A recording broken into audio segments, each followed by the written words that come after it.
शांत बसा. थोडा वेळ स्वतःसाठी काढा. डोळे मिटा आणि मनात एकच नाव घ्या. ओम नमः शिवाय.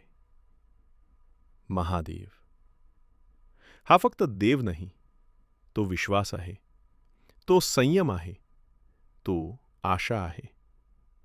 आपल्या आयुष्यात असे क्षण येतात जिथे सगळं संपलंय असं वाटतं, जिथे कोणी समजून घेत नाही, जिथे मन थकून जातं. त्या क्षणी जर कोणी आपल्या पाठीशी उभा असेल तर तो महादेव असतो. आपण अनेकदा विचार करतो, मी चांगलं करतो तरीही माझ्याबरोबर असं का घडतं? मी मेहनत करतो तरीही अडचणी का येतात? पण लक्षात ठेवा, महादेव कधीही आपल्या भक्तावर अन्याय करत नाहीत. ते फक्त वेळ घेतात.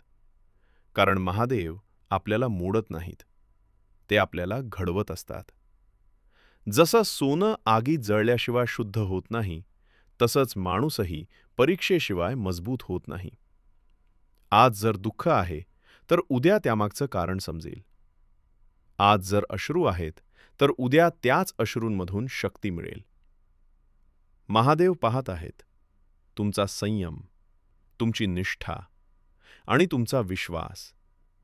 तुम्ही एकटे नाही. तुम्ही कधीच एकटे नव्हतात. ज्या रात्री तुम्हाला झोप येत नाही, त्या रात्री महादेव तुमच्यासाठी जागे असतात.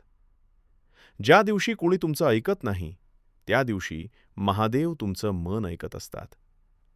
फक्त एक गोष्ट लक्षात ठेवा. तक्रार कमी करा आणि विश्वास जास्त ठेवा. कारण महादेव तुमची परीक्षा घेत आहेत. शिक्षा नाही. ते तुम्हाला मोठं बनवण्याच्या तयारीत आहेत. तुमच्या आयुष्याला नवीन वळण देत आहेत. आज थोडं थांबा. आज शांत रहा. आज स्वतःला सांगा, महादेव आहेत, मला काहीच काळजी नाही. आणि शेवटी एकदा मनापासून म्हणा, ओम नमः शिवाय. ओम नमः शिवाय. ओम नमः शिवाय. महादेव तुमचं रक्षण करो, तुम्हाला शांतता देवो आणि योग्य वेळी योग्य फळ देवो. हर हर महादेव.